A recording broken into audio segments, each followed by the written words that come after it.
It's fascinating that you've been in India, you worked in the US, you worked across different sectors, and obviously companies of very very different sizes, right? So Procter and Yeah. Gamble, and then in Boston, both like Fortune 500 companies, and Yeah. then Flipkart during the absolute hyper growth years, right, when e-commerce was getting built out in India into the Yeah. map that it is today, and then as an entrepreneur yourself, both previously and now.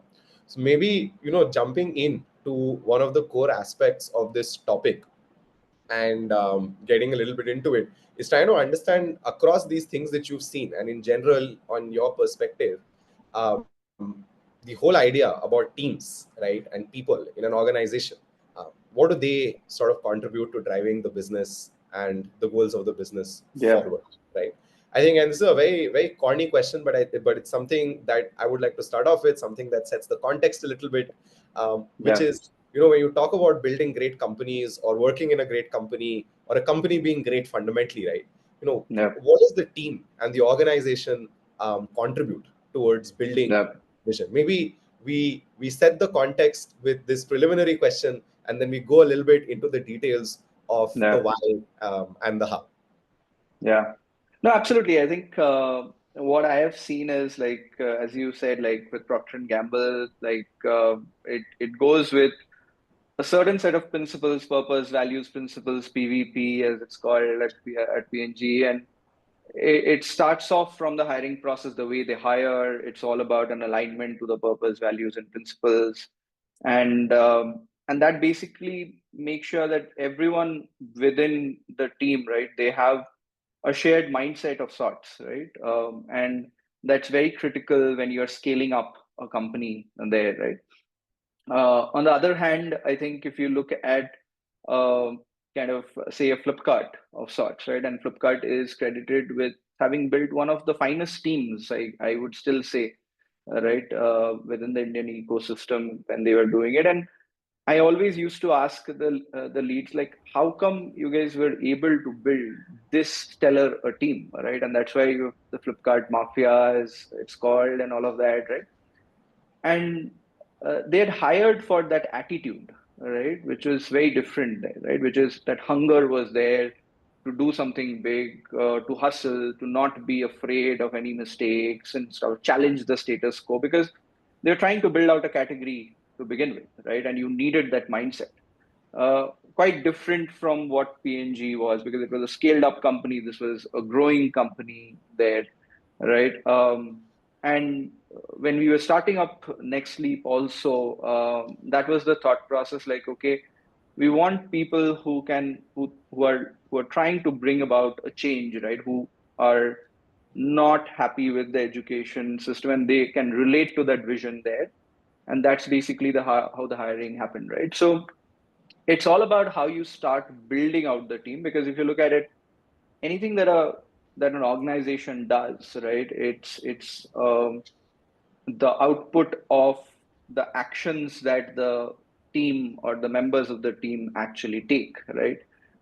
So what are the actions that you want the team members to actually take? And that's where you are kind of looking for certain traits in those team members, and you're trying to kind of make sure that they are either aligning to that vision and there's a certain shared mindset so that the operating procedures are in place, or you are basically saying that, okay, I want people who can actually challenge the status quo because you are creating a new market of sorts. You need those kind of hustlers there. So I think you have to be very clear about what kind of a team that you want to build and then make sure that you are bringing those members of the team together because the actions of the team is kind of the sum of its parts. So if you look at each of these team members that are there, you can never find kind of someone who is an exact replica of the other person. Each one will bring their own strengths.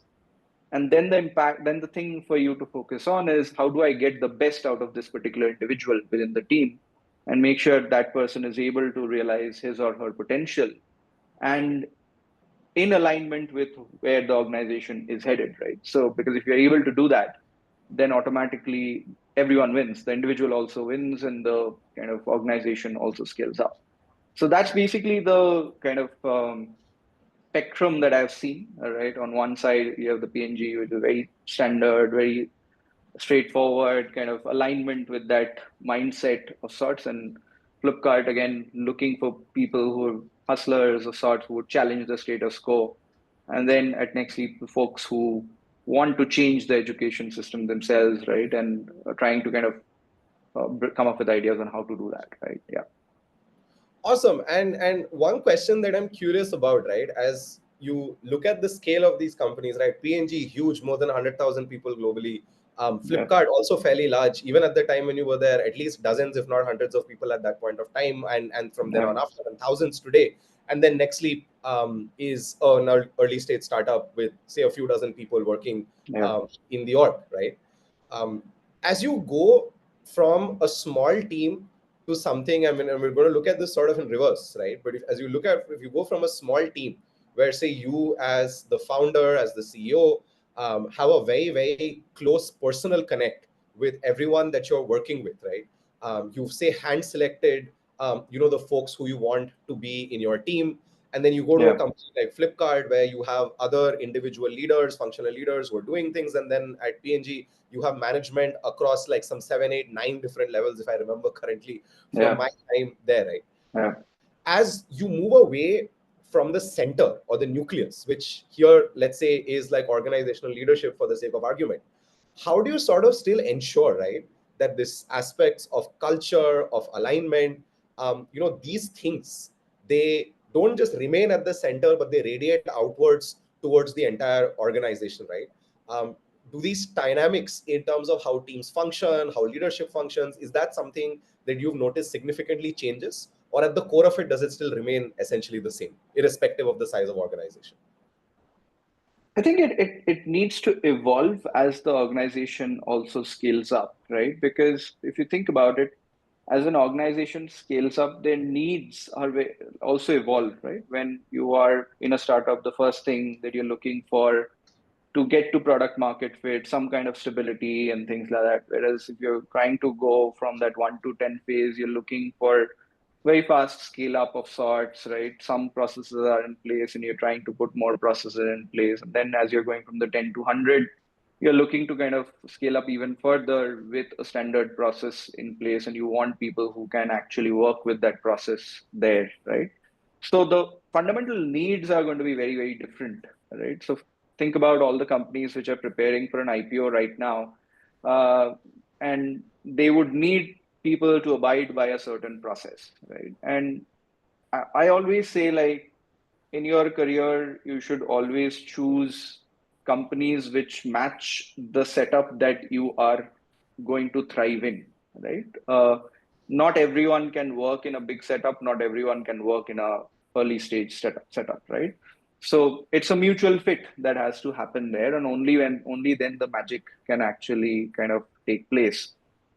And in from that context, also, if you look at it, um, the needs of the organization will continue to evolve. With the evolving needs, the organization structures will change. With those changing organization structures, the dynamics between the people, the relationships that you will have with people is going to change as well.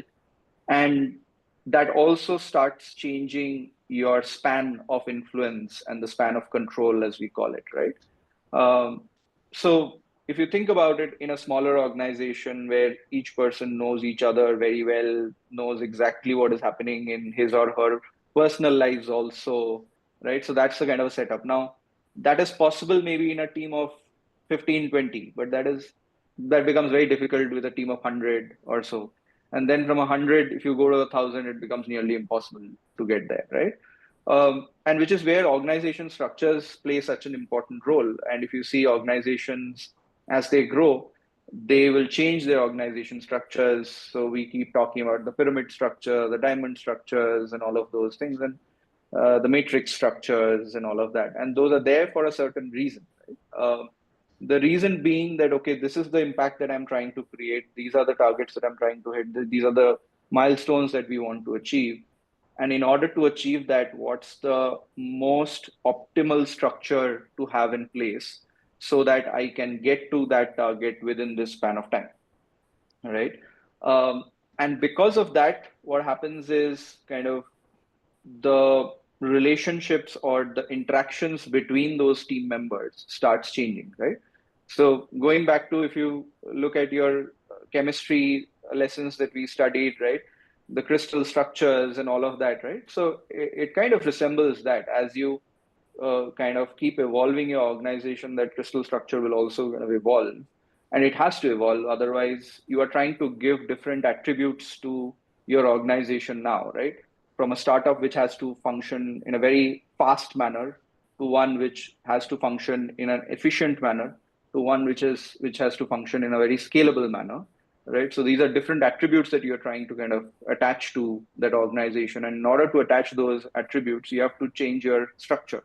Just like for elements and compounds, etc., we talked about that, right? You're giving the additional malleability, additional this, and accordingly, your crystalline structures will have to evolve. So it's a similar kind of a thing, which happens here as well.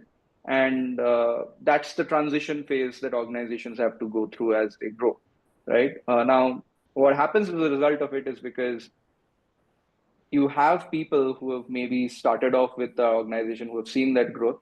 At some point, what happens is those people can no longer relate to the way the organization is functioning, right? And which is where you will see a lot of departures happening in organizations as they scale up, right? And it is a very natural thing. Now, in the media, what happens is we talk about it with a negative light, that, okay, these leaders leaving, this, that, all of those things. But it's a very natural kind of thing to happen for any organization, right? Because at different stages of the organization's growth, you need different skill sets, you need different mindsets to operate. And that's basically how I look at it. Got it.